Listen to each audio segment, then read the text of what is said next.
right, so today's class, we are doing Core 101 or Core Basics. So if you are new or coming into Pilates for the first time, this is going to be excellent information for you all. If you've done Pilates with me lots before, this is always good stuff to review because we're going to talk about the inner core today. So all the muscles that sit at the inside of the big muscles that we need to be functioning for a normal, happy, healthy body. And interestingly, in times of stress or change, the little muscles tend to go on holidays, mostly related to changes in breathing and postural stuff that goes on when we get a little bit stressed. So we're gonna spend the first 5 minutes talking about super boring stuff if you're not a nerd like me, but that's all right because I think it's important, so you get to practice away. So as I'm talking today, you're practicing constantly, even if I'm not laying down and doing it as well. All right, so for an awesome core, the very first thing you need is awesome breath patterns. So if your breathing is dysfunctional, you can't have an awesome core because the breath is connected to all the different muscles of the core stability mechanism. All right. So for a normal healthy breath, what should be happening as you inhale is that your rib cage should be expanding three-dimensionally. So as I talk, you're going to have your hands on your rib cage. If you've got a band with you today, you're going to take the band and wrap it around your rib cage because I want you to feel that your rib cage is moving three-dimensionally.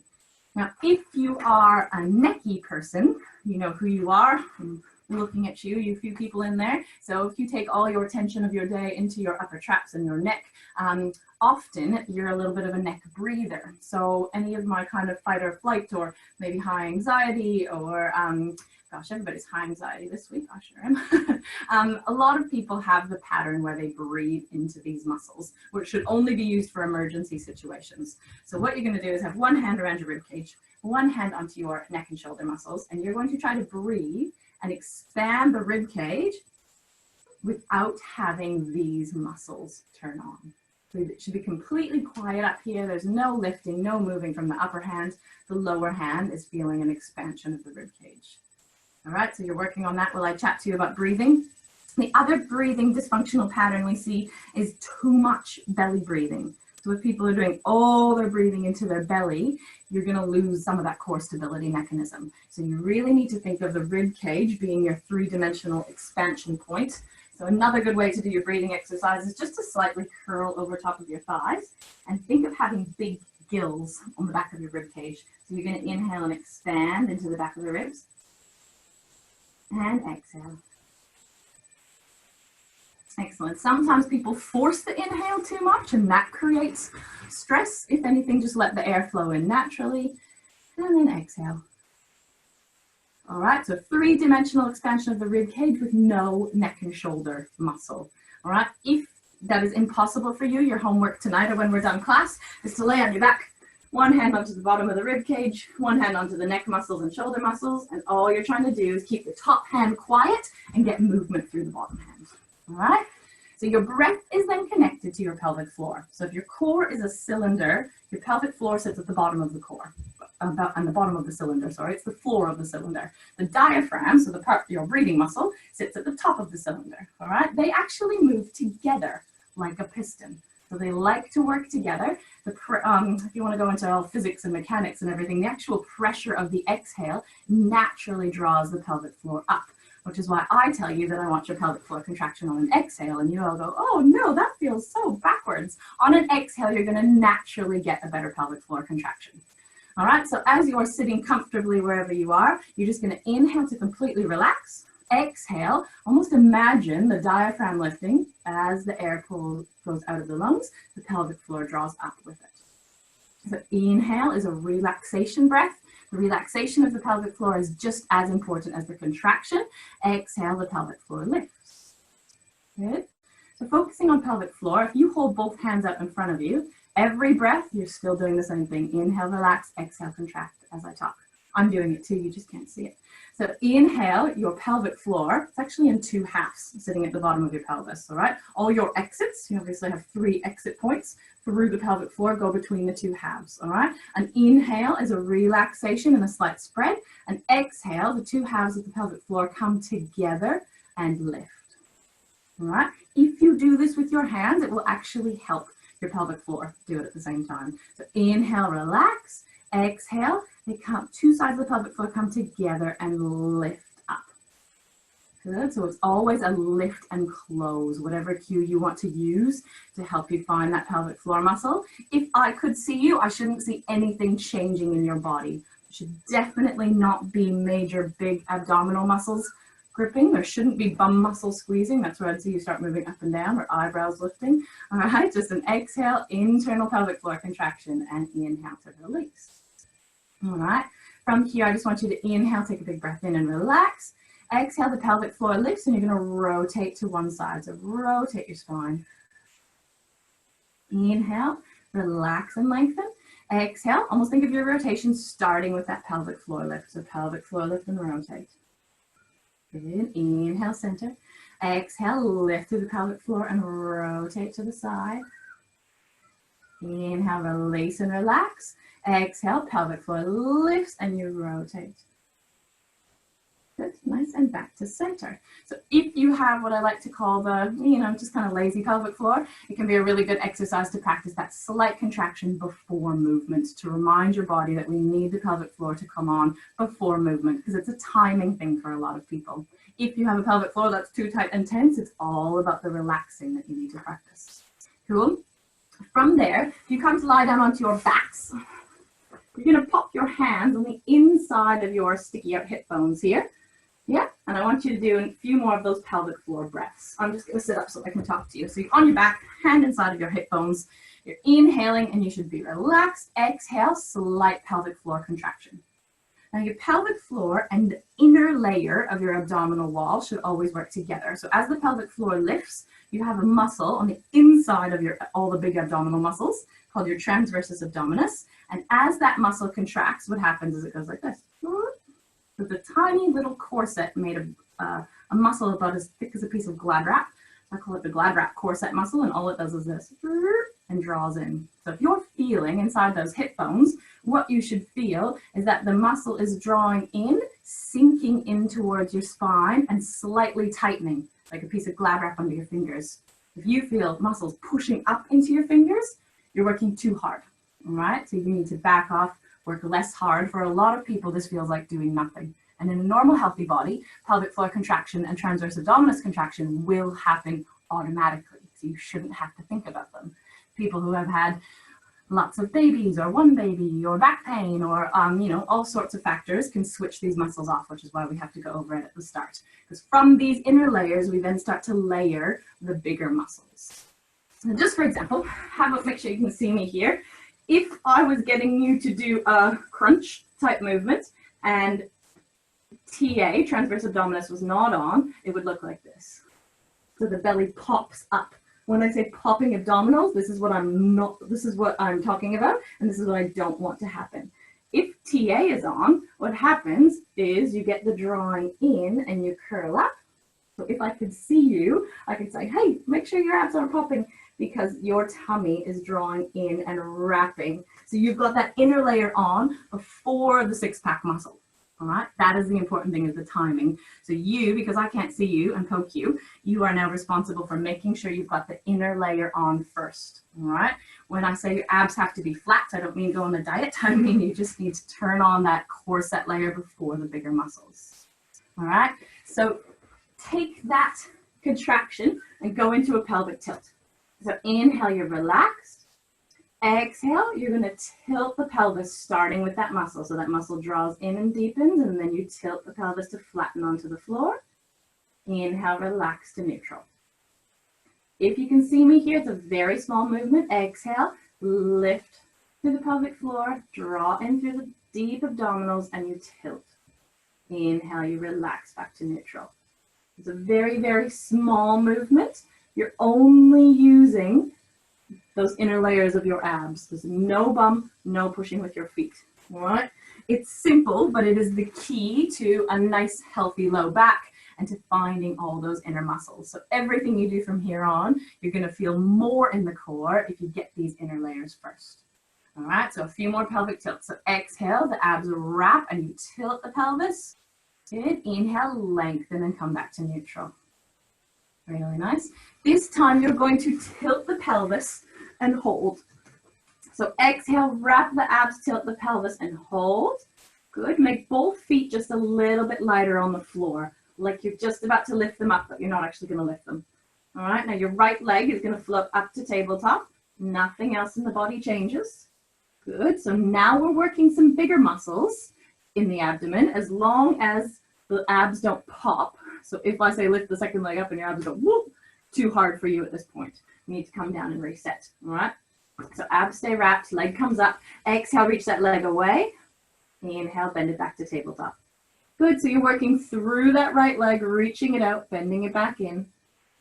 If you think of having butterfly clips between your ribs and your hips, it's going to give you the idea of what you need to do. So your tummy muscles now are holding the pelvis in place as we move the leg.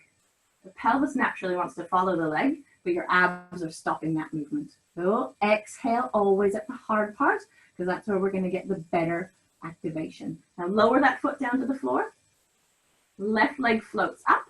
That right leg's nice and light on the floor. Exhale, you're going to reach left leg away. Inhale, bend it back in. Good. Nice. So you butterfly clipped your ribs to hips together. Exhale, reach. Inhale, fold it in. You always want an exhale on the hard part. So breath out so the abs can wrap. Inhale, bend it back in. One more here. Wrap. Bend it back in. Return the foot to the floor and then relax the pelvis back to neutral or its normal position. If it was already at normal position, it means you've lost that tilt somewhere along the way. All right, so you want to maintain that little tilt when we start to lift legs off the ground. So go again, exhale, you're gonna wrap the abs, lift pelvic floor, tilt the pelvis, hold the tilt. Good, right leg's gonna float up to tabletop. The next progression here, the left leg floats up to join it. Again, if everything's just popped up and you've lost it and you can feel it in your back, two things you can do. You can either pop your head up higher on some towels or blankets. That can help just maintain alignment. So you've got more of a strong ab connection here. All right. If that doesn't work, then you go back to single leg. All right. So you're back to single leg work like so. Excellent. Everybody who's both legs up, your exhale to tap down towards the floor. Inhale, pick it back up. Other side, breath out, tap it down towards the floor. Inhale, float it up. So you're changing legs every time. So an exhale to tap down and away. Inhale, float it back up. Exhale as you tap it down. Inhale, float it back up. Good. Nice. You've got 4 more there. So tap down and away. Float it back up. The farther you tap away from your bum, the more tummy muscles you're going to feel there. Good. 2 more. Tap down and away. Float it back up. Last one. Good. Bring one leg all the way down. The other leg all the way down. And relax your pelvis to neutral.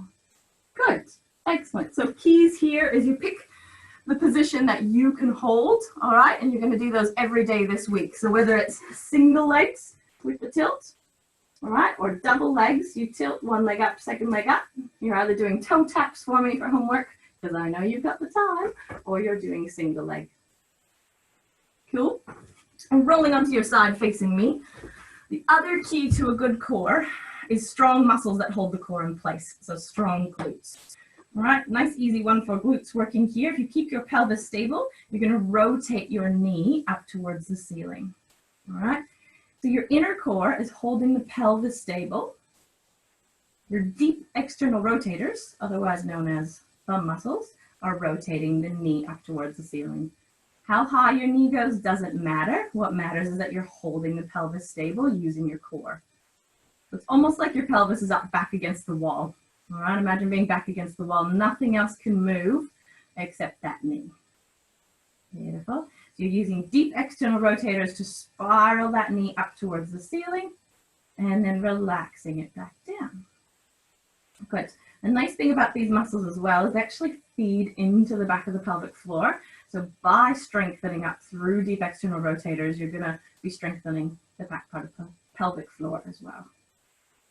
Good. Part 2 of these, you're going to lift the feet and lift the top knee. Relax everything back down. So feet lift, top knee rotates. Good, and relax it back down. Nice. Feet lift, top knee lifts. there's someone there with their video on who's not exercising and just watching me, turn your video off, you crazy guy. Good, one more. Lift up, knee up. Now lower the knee to the other knee. Spiral that top knee back up. Good, knee to knee. Spiral the top knee back up. 2 more. So knee to knee, spiral it back up. Last one, knee to knee, spiral it back up. Hold that there. You're going to straighten your leg. Bend your knee, bring your toes together. Good, 2 more, straighten. Bend, bring your toes together. 1 more, straighten, hold it there and pulse it up for 3, 2, 1, and relax all the way down. Give your bottom a pat, hopefully it needs it. And while you're here, just take your arm up towards the ceiling, open it back into a lovely big chest stretch and spine rotation. So you're just going to hold it here for about 5 breaths. Take your arm up towards your ears slightly. You'll get a nice big stretch through the chest and rotate through the spine. And breathe and relax.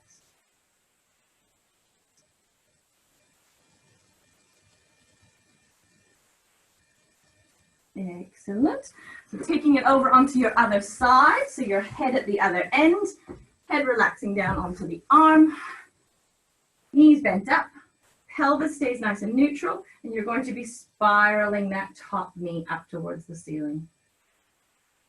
So inner core holds the pelvis stable, glute muscle spirals the knee up. Like you want to spiral that knee right up out of the hip. And then relax it down. Breath out as you spiral up, and an inhale to release it down. Good, really nice.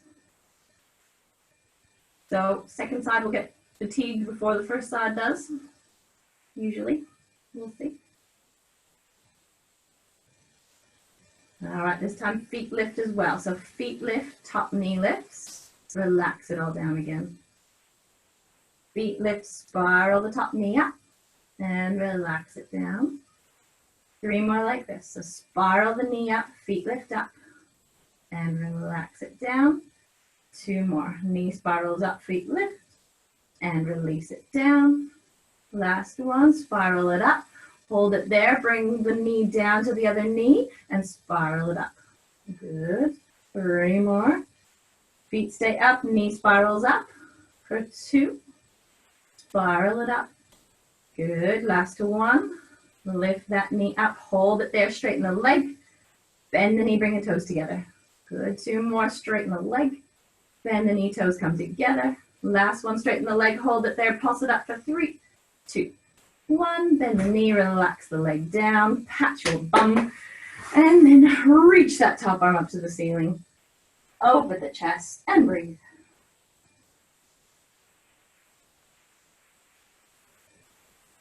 So 5 breaths here, letting that arm relax down towards the floor, letting the rib cage rotate.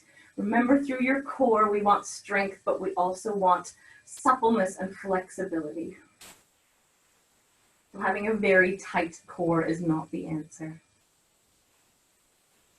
Excellent. Once that's all stretched out, you're coming onto hands and knees for me, please. All right, so onto hands and knees. Hands are under your shoulders, knees are under your hips. If you can't do kneeling, you can do this up against the wall, or you can pop some blankets or towels under your knees. All right, if wrists don't work, you come down onto forearms or up onto fists. All right, we won't be here too long anyway. So, nice neutral position. If you want to flex and extend, and then find middle, so basically cat stretch, find middle. That's going to be your neutral. Your job is to use your inner core to hold your neutral stable. So first, I'd like you to take your right arm and your left leg, and you're going to reach them away from each other with nothing else changing. Good, and then bring them back down to the mat.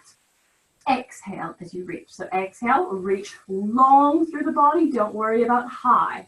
Inhale to bring it back down. Exhale, think length through opposite arm and leg. Nice, bring it back to the mat. Reach it out and think length. Shoulders are away from your ears here. And inhale down. This time, reach it up. You're going to hold it here, but bend your back knee and pulse that back thigh up towards the ceiling. So glute max lifts of that back thigh. How many muscles are holding your core where it is? Good for 5, 4, 3, 2, 1. Bring it back down. Other side. So reach arms and leg long. Sorry, arm and leg. Arms, that would be cool. Lift and pulse that back leg up. Good. Up towards the ceiling for 5. Spine stays neutral. 4, for 3. Squeeze it up. 2. Last 1. Bring it down. Now you're going to tuck your toes underneath onto the mat. As you breathe out, lift your abs up towards your spine to lift your knees. Your spine doesn't curl. You're just getting a lift of your abs to hover your knees 2 centimeters off the floor. Good, and relax it back down. Exhale, lift the abs to hover the knees up. And release it down. Good.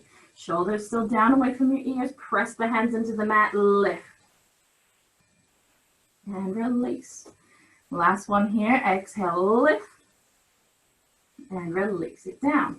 Now back your knees up so that you can come into more of a plank position this time. So as you exhale, you hover the knees into a plank. Inhale down. Good. Exhale, hover up into a plank. Inhale back down. 2 more. Exhale, hover up into a plank. And back down. Last one, lift the abs to plank. Good. And back down. This time, pick your position of choice. So you're either here with the knees lifted or your knees are back into a plank. Good. And you've got 6 little leg lifts for me. So whatever position you choose, you're going to hover the one leg off the mat. Bring it back down. Other side, hover it up and back down. Good. You've got 4 more. Alternating. No change in the rest of the body for 3. Very nice. You've got 2. Last one. Bring it back down. Good. Lower the knees. Sit your bum back onto your heels. And breathe into that low back. Excellent. So we're coming into a crunch type movement. If you tend to be necky and shouldery, crunches can be really nice if you're on something. So it could be a ball, a foam roller, a sleeping bag, a couple pillows, something at about bra strap line, so kind of mid-thoracic here, and hands behind your head. If you're quite comfortable on the ground or you don't want to go grab the props, here is absolutely fine. So what I'm looking for is that the pelvis this time stays neutral, so it stays in its normal position as we curl head and shoulders up. All right. So inhale to prepare, exhale always on the hard part. So exhale, you wrap that inner glad wrap corset and curl up. Inhale, you relax back down. Exhale, wrap through the abs and slide your ribs towards your hips. Inhale, release back down. If you are on a ball or foam roller, if you prefer it at a bit of an incline, easier and harder, all right? So exhale, you curl up, you bend under the rib cage. Inhale, you can actually come past neutral into a little bit of extension. So exhale, you're bending and curling up, flex it forwards, and inhale, release it down. So if you're like me and tend to be necky, what you want is your thumbs to be digging into those muscles right at the side of the neck, the ones that give you all the headaches. Hands are clasped behind your head, and then leave your head really heavy into your hands. That's actually going to make your abs work harder because you've got a heavier lever arm now to pull up. So heads relax completely into the hands. Thumbs are on the side of the neck so you can make sure those neck muscles stay off and you're not pulling with your neck to come up, all right? The stronger your upper abs get, the less necky you'll get. So it's an exhale to curl up, slide the ribs towards the hips, and then inhale to release to neutral. Can you curl up and keep those neck muscles off? Use your exhale to help you. So if you're on the ground, still same thing. Exhale, you're flexing it up. How high can you come up, keeping your pelvis neutral and keeping neck muscles soft? It might take some brain work, all right? This time, wherever you are, you're going to curl up, hold it up there, float your right leg to tabletop. Good. You're going to curl towards that right leg and then curl away from it, straighten it up. So rotate towards that knee, rotate away from it, straighten it out. If you're up on ball or foam roller, same idea. Keep going. So exhale, you rotate towards it. Inhale, away.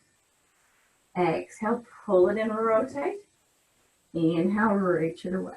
Last one this side, rotate. Reach it away, good. Bend it in, foot down, other foot up. Exhale, rotate towards it. Inhale, reaching away. Exhale, bend it in a spiral towards that leg. And inhale, reach it away. 2 more. Exhale, spiral towards it. Inhale, reach it away. Last one, spiral towards it. Reach it away. Come back to center. Both feet down. Little pulses up higher here with your upper abs. 5. Little exhales. 4. Wrap the abs. 3. Make sure they're not popping. 2. Last 1. And then relax everything down. And just stretch out long through the body. Lovely. Hug one knee into your chest. Cross it over your body for a bum stretch. So one hand knee, one hand ankle. Pull it across your body and in towards your chest. And then take your right arm long onto the floor and same arm as leg, since I didn't tell you which leg. Put it onto the floor and take that leg and cross it right over the body into a spine twist.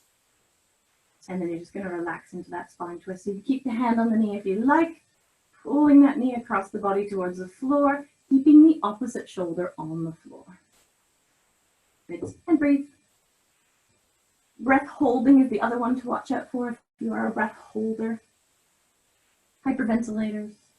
Deep breathing is the key. Excellent. So other knee pulls in, one hand knee, one hand ankle. Pull it across the body to stretch into that glute. Relax the shoulders. Breathe.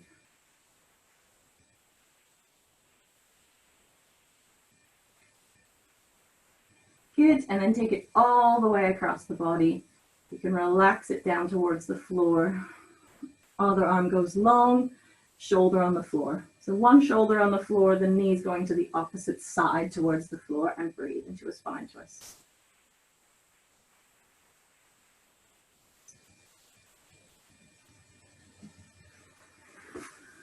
All right, last bit of homework I'm going to leave you with, which is very essential for an awesome core and has helped many people with random bits of low back pain, is a psoas release.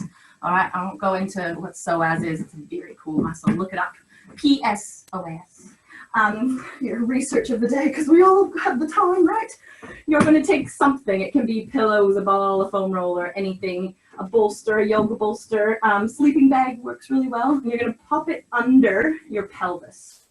All right, you want it to be quite low so that your hip bones can kind of relax up towards your rib cage.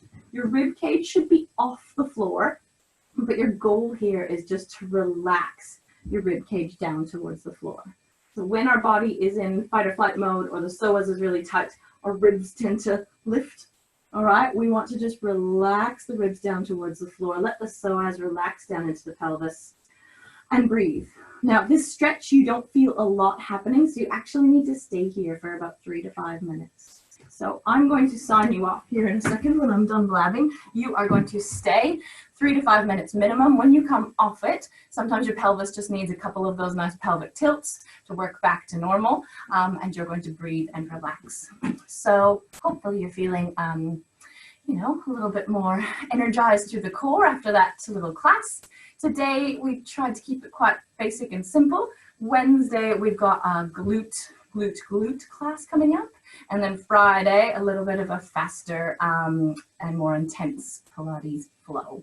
So hopefully you can join us. I'm going to try to figure out how to make this class accessible after as well, if you want to come back and review anything. So bear with me while I figure out all the technical details, and I'll be in touch over Facebook and email. All right, thanks guys, thanks for joining in.